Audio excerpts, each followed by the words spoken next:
கன்னி ராசிக்காரங்க நல்லது கெட்டதை முழுசா தெரிஞ்சவங்க. புதன் பகவானை ராசி அதிபதியாக கொண்டவங்க. எல்லா இடங்கள்லையும் நேர்மையையும் உண்மையை மட்டுமே நம்பக்கூடியவங்க. உங்களுக்கு சொந்தமோ பந்தமோ அது தப்புனா அது தப்பு தான், வெட்டு ஒன்று துண்டு ரெண்டுன்னு பேசக்கூடியவங்க. உண்மை நியாயத்துக்கு மட்டுமே என்னைக்குமே கை கொடுப்பீங்க. உண்மைக்கு புறம்பாக எந்த ஒரு விஷயத்தையுமே செய்ய மாட்டீங்க. இதனால தான் கன்னி ராசிக்காரங்களுக்கு நிறைய கஷ்டங்களும் துன்பங்களும் அதிகமாகவே வந்துட்டு இருக்கு. புதுமையான சிந்தனைகளுக்கு சொந்தக்காரங்க. பூ போல மனசு, கோபத்தை மறைச்சிட்டு சிரிப்பை மட்டும் காட்டக்கூடியவங்க. எடுத்த காரியத்தை எப்படியாவது முடிச்சிடணும் அப்படிங்கிறதுக்காக கஷ்டப்பட்டு போராடக்கூடியவங்க கன்னி ராசிக்காரங்க. வாழ்க்கையில் பிறந்ததுலேருந்தே கஷ்டம் மட்டும்தான் நீங்கள் நினைப்பீங்க. கன்னி ராசிக்கு மட்டும்தான் கஷ்டம் இருக்குதா, ஏன் எல்லா ராசியும் தானே கஷ்டப்படுறாங்க அப்படின்னு நினைப்பீங்க. மற்ற ராசிக்காரங்களை விட கன்னி ராசிக்காரங்களுக்கு கஷ்டங்கிறது கொஞ்சம் அதிகமாகவே இருக்குதுங்க. கன்னி ராசிக்காரங்க வாழ்க்கையில் தினம்தோறும் ஏதாவது ஒரு பிரச்சனை புதுசாக வந்துட்டு தான் இருக்குது. நீங்கள் இரவு நேரத்தில் நிம்மதியாக தூங்கலான்னு பார்ப்பீங்க. ஆனால் காலையில் எந்திரிச்ச உடனே புதுசாக ஒரு பிரச்சனை தானாகவே உங்களை தேடி வந்திருக்கும். ஏன் எனக்கு மட்டும் ஏன் இவ்வளவு கஷ்டம் வருது, என்னோட வாழ்க்கையில் நான் யாருக்குமே கெடுதலையோ கஷ்டத்தையோ துன்பத்தையோ கொடுத்ததில்லை, எனக்கு மட்டும் ஏன் இப்படி நடக்குது அப்படின்னு தான் நிறைய கன்னி ராசிக்காரங்க சொல்லிட்டு இருக்கீங்க. கன்னி ராசிக்காரங்களுக்கே பிரச்சனைங்கிறது வரும், அது கொஞ்ச நாள் இருக்கும், அதுக்கப்புறம் அந்த பிரச்சனை போயிடும். இந்த மாதிரி பிரச்சனை வரும் போகும் அப்படிங்கிற நிலைமையில தான் நிறைய கன்னி ராசிக்காரங்க இருக்கீங்க. நீங்கள் என்னதான் பிரச்சனையை தவிர்த்தாலும் ஏதாவது ஒரு சூழல்ல உங்களை தேடி புதுசாக பிரச்சனை வந்துட்டு தான் இருக்கு. கன்னி ராசிக்காரங்க கடந்த காலகட்டங்களில் தங்களுடைய வாழ்க்கையில் நீங்கள் நல்லது நடக்க போகுதுன்னு நினச்சிட்டு இருந்திருப்பீங்க. ஆனால் உங்களுக்கு அந்த டைமில் ஒரு மிகப்பெரிய ஏமாற்றம் தான். புதுசாக ஒரு பிரச்சனையும் கஷ்டமும் தானாகவே உங்களை தேடி வந்திருக்கும். கன்னி ராசிக்காரங்க சொந்த பந்தத்தை இழந்தாங்க, சொத்துக்களை இழந்தாங்க, தனக்கு நெருக்கமாக இருக்கக்கூடிய உறவுகளையுமே இழந்தாங்க. கடைசியாக நான் மட்டும்தான் எல்லாத்தையுமே இழந்துட்டு நிற்கிறதா இருக்குது, எனக்கு உயிர் வாழவே பிடிக்கலன்னு சொல்லிட்டு இருக்காங்க. இதுக்கு மேலே என்னால் வாழவே முடியல சாமி, தயவு செஞ்சு என்னை வந்து உங்க கூடயே கூட்டிகிட்டு போயிரு. நான் இவ்வளவு கஷ்டப்பட்டதுக்கப்புறம் எனக்கு வாழ்க்கையில் வாழணுங்கிற எண்ணம் சுத்தமாகவே போயிருச்சு. உங்கள் மனசில் கவலையும் துன்பமும் தான் அதிகமாகவே இருக்குதுங்க. நீங்கள் செய்யக்கூடிய ஒவ்வொரு விஷயத்தையுமே தடுப்பதற்கும் உங்களை அவமானப்படுத்துவதற்கும் நிறைய நபர்கள் வந்து முயற்சி பண்ணிட்டு இருக்காங்க. இது எல்லாமே தெரிஞ்சுமே கூட நீங்கள் என்னமோ பண்ணுங்க, எனக்கு என்ன வந்துச்சு அப்படின்னு தன்னுடைய வேலையில் மட்டும் என்னைக்குமே குறிக்கோளாக இருக்கிறவங்க தான் நீங்கள் என்னைக்குமே மற்றவங்க நம்பி இருக்க மாட்டீங்க. நம்மளால் மற்றவங்களுக்கு கடுகளவு கூட துன்பம் வரக்கூடாதுன்னு நினைக்கிறவங்க தான் கன்னி ராசிக்காரங்க. கொடுத்து சிவந்த கரங்களுக்கு சொந்தக்காரங்க. உங்ககிட்ட இருக்குது அப்படின்னா எடுத்து கொடுத்துட்டு போயிட்டே இருப்பீங்க. மற்ற ராசிக்காரங்க மாதிரி இந்த செஞ்சுட்டு சொல்லி காட்டுற பழக்கம் என்னைக்குமே உங்களுக்கு கிடையாதுங்க. இனி வரக்கூடிய நாட்களில் கன்னி ராசிக்காரங்களுக்கு இன்பத்தையும் மகிழ்ச்சியையும் தரக்கூடிய ஒரு காலகட்டமாகவே அமைஞ்சிருக்குது. இது நாள் வரைக்கும் நடந்த கெட்ட விஷயத்தை எல்லாமே விட்டுருங்க. இனி வரக்கூடிய நாட்களில் கன்னி ராசிக்காரங்களுக்கு உங்களுக்கு எப்படிப்பட்ட நன்மைகள் வரப்போகுது அப்படிங்கிறத நம்ம தொடர்ந்து பார்க்க போகிறோம். இனி வரக்கூடிய நாட்களில் உங்களுடைய முதல் மாற்றமே பார்த்தீங்கன்னா, நீங்கள் கடந்த காலகட்டங்களில் நிறைய இடத்துல அவமானப்பட்டு அசிங்கப்பட்டிருப்பீங்க. அந்த அவமானத்திலிருந்து மீண்டும் வந்து உங்கள் வாழ்க்கையில் வெற்றி பெற போகிறீங்க. ஒரு வீட்டில் கன்னி ராசிக்காரங்க இருந்தாங்க அப்படின்னா அந்த வீட்டுடைய மொத்த கஷ்டத்தையுமே நீங்கள் தான் ஏற்றுப்பீங்க. இனிமேல் கன்னி ராசியை தொட்டவங்க எல்லாம் இனி அழிவு காலம் வரப்போகுதுன்னே சொல்லலாங்க. வாழ்க்கையில எப்படியாவது முன்னேறணும் அப்படிங்கிறதுக்காக தினம் தினம் கஷ்டப்பட்டு உழைக்கக்கூடியவங்க தான் நீங்க. வரக்கூடிய நாட்களில் இருந்து உங்களுடைய தலைவிதி அப்படிங்கிறது முழுவதுமாகவே மாறப்போகுது. அதாவது ஜூன் 28ஆம் தேதியிலிருந்து பார்த்தீங்கன்னா உங்களுக்கு சுக்கிர பயிற்சினால நல்ல ஒரு முன்னேற்றத்தை கண்டிப்பா உங்களுக்கு சுக்கிர பகவான் அள்ளித்தர போறார். ஏன்னா அது மட்டும் இல்லாம உங்களுக்கு வந்து பார்த்தீங்கன்னா இப்ப கண்டக சனியானது சனி பயிற்சி மூலமாக ஸ்டார்ட் ஆகி நடந்துட்டு இருக்கு. இந்த கண்டக சனியை நினைச்சு நிறைய கன்னி ராசிக்காரங்க பயந்துட்டு இருக்கீங்க. அதாவது பார்த்தீங்கன்னா கண்டக சனி மூலமாக தாக்கம் இருக்கிறது உண்மைதாங்க. ஆனால் வந்து எல்லா கன்னி ராசிக்காரங்களுக்குமே கிடையாது. அதில் குறிப்பிட்ட ஒரு சில ஜாதகக்காரர்களுக்கு ஒரு சில நட்சத்திரக்காரர்களுக்கு மட்டும்தான் இதனுடைய தாக்கம் அப்படிங்கிறது முழுவதுமாகவே இருக்கும். மீதி எல்லாருமே இதை நினைச்சு பயப்பட தேவை கிடையாது. அப்படி தாக்கம் இருந்தாலுமே கூட உங்களுக்கு இப்போ குரு பயிற்சியானது நடந்துட்டு இருக்கு. இப்போ அடுத்து பார்த்தீங்கன்னா உங்களுக்கு சுக்கிர பயிற்சி நடக்க இருக்கிறதுனால அதனுடைய தாக்கம் அப்படிங்கிறது முழுவதுமாகவே குறைஞ்சு போயிடும். உங்கள் வாழ்க்கையில் நல்ல ஒரு முன்னேற்றத்தை கண்டிப்பாக வந்து சுக்கிர பயிற்சி மூலமாக உங்கள் வாழ்க்கையில் முழுவதுமாகவே நடக்க போகுதுங்க. அது மட்டும் இல்லாமல் உங்களுக்கு ஜூலை 1ஆம் தேதி பார்த்தீங்கன்னா 5 கிரகங்களுடைய சேர்க்கை ஒன்றாக இருக்குது. அதாவது பார்த்தீங்கன்னா மீன ராசியில் சூரிய பகவான், புதன் பகவான், ராகு கேது பகவான், சுக்கிர பகவான், சனி பகவான் இவங்க 5 பேரும் ஒன்றாக சஞ்சாரம் பண்றாங்க. இது ஜோதிடத்தில் ஒரு மிகப்பெரிய ஒரு அரிய நிகழ்வாகவே பார்க்கப்படுதுங்க. இந்த 5 கிரகங்களுடைய சேர்க்கை ஒன்றாக இருக்கிறதுனால நல்ல ஒரு ராஜயோகத்தை தரக்கூடிய ஒரு காலகட்டமாகவே வரக்கூடிய ஒரு 6-7 மாதங்கள் அப்படிங்கிறது கன்னி ராசிக்காரங்களுக்கு அமைஞ்சிருக்குது. கடந்த காலகட்டங்களில் ஏதோ ஒரு கிடைக்கிற வேலைக்கு போயிட்டு இருந்திருப்பீங்க. இதன் மூலமாக நல்ல ஒரு பொருளாதார முன்னேற்றம் அப்படிங்கிறது உங்களுக்கு இருந்திருக்காது. இனி வரக்கூடிய நாட்களில் உங்கள் தகுதிக்கேற்ப நல்ல ஒரு வேலைங்கிறது கிடைக்க போகுது. இதன் மூலமாக உங்களுடைய கடன் பிரச்சனை அனைத்தும் முழுவதுமாகவே இந்த வருடத்துக்குள்ள நிவர்த்தியாக போகுது. நீங்கள் ஒரு அரசாங்க வேலைக்கு ட்ரை பண்ணாலும் சரி, இல்லை ஒரு ஐடி ஜாபோ, பிரைவேட் ஜாபோ, பேங்க் ஜாபோ, நீங்கள் எந்த வேலைக்கு ட்ரை பண்ணாலும் சரி, அந்த ஜாப் அப்படிங்கிறது உங்களுக்கு நிச்சயமாக கிடைக்க போகுது. கோர்ட்டு கேஸ்ன்னு ரொம்ப நாட்களாக வந்து அலைஞ்சிட்டு இருக்க நபர்களுக்கு விரைவில் உங்களுக்கு சாதகமாகவே தீர்ப்பு கிடைக்குங்க. சொத்து பிரச்சனை உங்களுக்கு சாதகமாகவே முடியும். சனி பகவானுடைய பார்வை உங்களுக்கு நேரடியாகவே இருக்குது.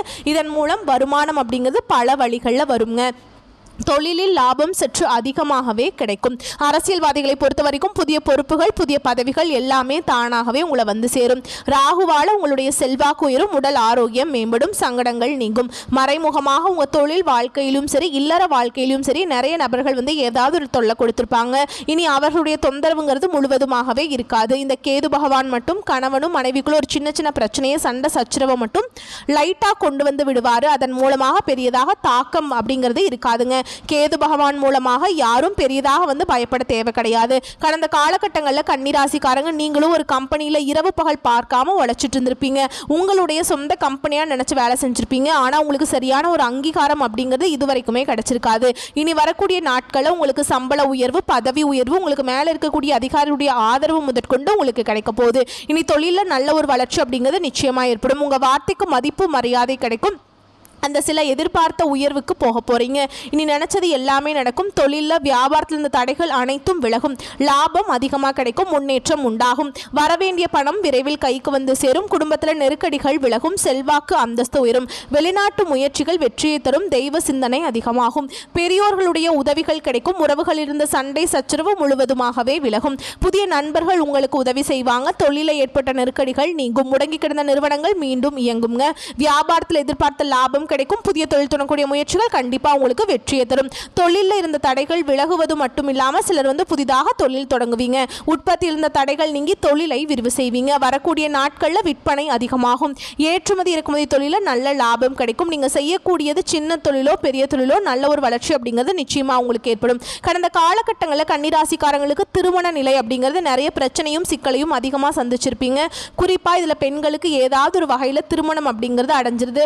ஆனால் ஆண்கள் தான் ரொம்ப ரொம்ப பாவம். ஏன்னா வயது 30, 33, 35, 38 வயது வரைக்குமே நிறைய ஆண்கள் வந்து திருமண நிலையை அடையாமல் கஷ்டப்பட்டுட்டு இருக்கீங்க. கண்டிப்பாக வரக்கூடிய நாட்களில் நீங்கள் எதிர்பார்த்த மாதிரியே நல்ல ஒரு வரன் அப்படிங்கிறது நிச்சயமாக உங்களுக்கு அமையும். வாழ்க்கை துணையை இழந்த கன்னிராசி ஆண்களோ பெண்களோ அடுத்து வந்து இரண்டாவது திருமணம், அதாவது மறுமணம் பண்ணலாமா வேண்டாமா அப்படிங்கிற ஒரு மிகப்பெரிய குழப்பத்தில் இருப்பீங்க. அப்படி இரண்டாவது திருமணம் பண்ணும்போது சொந்தக்காரங்க தப்பாக பேசிடுவாங்க, இல்லை ஊர்க்காரங்க தப்பாக நினச்சிருவாங்களா, இல்லை அவங்க என்ன நினைப்பாங்க, இவங்க என்ன நினைப்பாங்க அப்படின்னு நிறைய நபர்கள் வந்து இரண்டாவது திருமணத்தை பற்றி யோசிக்காமல் இருக்கீங்க. ஏன்னா இப்போ இருக்கக்கூடிய பொருளாதார சூழலும் இப்போ இருக்கக்கூடிய காலகட்டத்தையும் வச்சு பார்க்கும்போது ஒரு சிங்கிள் பேரண்டால் இந்த சொசைட்டியில் சர்வே பண்ணுறது ரொம்ப ரொம்ப கஷ்டங்க. நீங்கள் எதிர்பார்த்த மாதிரியே நல்ல ஒரு மறுவாழ்க்கை அப்படிங்கிறது நிச்சயமாக உங்களுக்கு உண்டாகும். குழந்தை பாக்கியத்துக்காக எங்கே கன்னி ராசி நேயர்கள் பார்த்தீங்கன்னா, எங்களுக்கு மேரேஜ் ஆகி 3 வருஷம் ஆகுது சாமி, 5 வருஷம் ஆகுது, 8 வருஷம் ஆகுது, நாங்களும் போகாத ஹாஸ்பிட்டல் இல்லை, பார்க்காத ட்ரீட்மெண்ட் இல்லை, வாரத்தில் 3 நாள் கோவிலுக்கு போய் வழிபாடு செஞ்சுட்டு வந்துட்டுருக்கோம் அப்படின்னு நிறைய பேர் சொல்கிறீங்க. இந்த வருடத்துக்குள்ள விரைவில் உங்களுக்கு குழந்தை பாக்கியம் அப்படிங்கிறது உண்டாகும். பிரிந்திருக்கக்கூடிய கணவன் மனைவி எல்லாமே மீண்டும் ஒரு முறை ஒன்றாக சேர்ந்து பேச வாய்ப்பு கிடைக்கும் பட்சத்தில் கண்டிப்பாக இருவரும் ஒன்றாக இணைந்து வாழ்வீங்க. வரக்கூடிய நாட்களில் கடினமான காரியத்தையும் சுலபமாக செஞ்சு முடிச்சுப்பீங்க.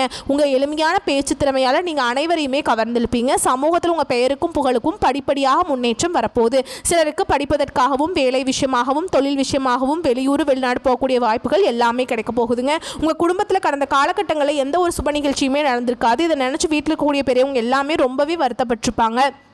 ஆனால் இனி வரக்கூடிய நாட்களில் உங்கள் குடும்பத்தில் திருமணம், சீமந்தம், புதிதாக வீடு கட்ட ஆரம்பிப்பீங்க. கிரகப்பிரவேசம் போன்ற சுப நிகழ்ச்சிகள் எல்லாமே தொடர்ந்து நடக்க போகுது. சில வந்து புதிதாக தொழில் தொடங்க முயற்சி பண்ணுவீங்க. அந்த முயற்சியில் எதிர்பார்த்த லாபம் உங்களுக்கு நிச்சயமாக கிடைக்கும். கன்னிராசியை பொறுத்த வரைக்கும் நீங்கள் ஆண்களோ பெண்களோ அரசு வேலையோ தனியார் வேலையோ கூலி வேலையோ நீங்கள் எதிர்பார்த்த வருமானம் அப்படிங்கிறது உங்களுக்கு இரட்டிப்பு மடங்காக கிடைக்க போகுதுங்க. இதன் மூலமாக கடந்த காலகட்டங்களில் கடன் பிரச்சனை அதிகமாக சந்திச்சிருப்பீங்க. இனி வரக்கூடிய நாட்களில் இந்த 2025 முடிஞ்சு 2026 நீங்கள் அடியெடுத்து வைக்கும்போது ஒரு பைசா கடன் இல்லாமல் அனைத்து விதமான கடனையுமே கட்டி முடிக்கக்கூடிய அளவுக்கு நல்ல ஒரு பொருளாதார முன்னேற்றம் அப்படிங்கிறது உங்களுக்கு நிச்சயமாக இருக்க போகுது. இனி வரக்கூடிய நாட்களில் கன்னிராசிக்காரங்க வளர்ச்சி அப்படிங்கிறது யாருமே எதிர்பார்க்காத அளவுக்கு ஒரு மிகப்பெரிய ஒரு அசுர வளர்ச்சியாக இருக்க போகுது. உங்களுடைய சொந்தக்காரங்க நண்பர்கள் பார்த்தீங்கன்னா உங்கள் மீது பொறாமை கொள்ள போகிறாங்க. அது மட்டும் இல்லாமல் உங்களுக்கு நண்பர்களாக இருக்கக்கூடிய நபர்கள் உங்களுக்கு விரைவில் துரோகிகளாக மாறக்கூடிய வாய்ப்புகள் கூட அதிகமாக உள்ளது. ஏன்னா கன்னிராசிக்காரருடைய மிகப்பெரிய பிரச்சனை என்ன அப்படின்னா எல்லாரையுமே நம்பிடுவீங்க. அதுதான் இவங்களுக்கு என்ன பிரச்சனை அப்படின்னா யாரு நல்லவங்க யாரு கெட்டவங்க அப்படின்னு ஐடென்டிஃபை பண்ண தெரியாது. எல்லாருமே நல்லவங்க அப்படின்னு நம்புறது தான் இவங்களுக்கு நிறைய சிக்கலையும் பிரச்சனையும் கடைசியில் கொண்டு வந்து விட்டுருது. முடிஞ்ச அளவுக்கு இந்த மாதிரி தவறான நண்பர்களுடைய பழக்க வழக்கங்கள் இருக்கும் பட்சத்தில் கண்டிப்பாக இவர்களிடமிருந்து நீங்கள் வெளியே வந்தால் மட்டும்தான் உங்கள் வாழ்க்கையில் எந்த ஒரு தடங்களும் இல்லாமல் நீங்கள் வாழ்க்கையில் மூவ் ஆன் பண்ணி போக முடியும். இந்த மாதிரி தவறான நபருடைய பழக்க வழக்கங்கள் சேர்க்கை இருக்கும் பட்சத்தில் நிச்சயம் மிகப்பெரிய ஒரு திருப்பு முனையாக உங்கள் வாழ்க்கை நிலை மாறக்கூடிய வாய்ப்பு அதிகமாகவே உள்ளதுங்க. முடிஞ்ச அளவுக்கு எல்லா விஷயத்தையுமே கொஞ்சம் ரகசியமாக வச்சுக்கோங்க. எதையுமே யார்ட்டையுமே ஷேர் பண்ணிக்காதீங்க. உங்களுடைய வாழ்க்கையை நோக்கி புதிதாக ஒரு உறவு ஒன்று வரப்போகுது. அது உங்களுடைய காதலியாக இருக்கலாம், மனைவியாக இருக்கலாம். இவர்கள் மூலமாக நல்ல ஒரு முன்னேற்றத்தை கன்னிராசிக்காரங்க விரைவில் அடைய போறீங்க. வரக்கூடிய வாய்ப்புகளை மட்டும் கரெக்டாக பயன்படுத்திக்கிட்டா போதும், வாழ்க்கையில் முன்னேறிடலாங்க. வாழ்த்துக்கள். நன்றி, வணக்கம்.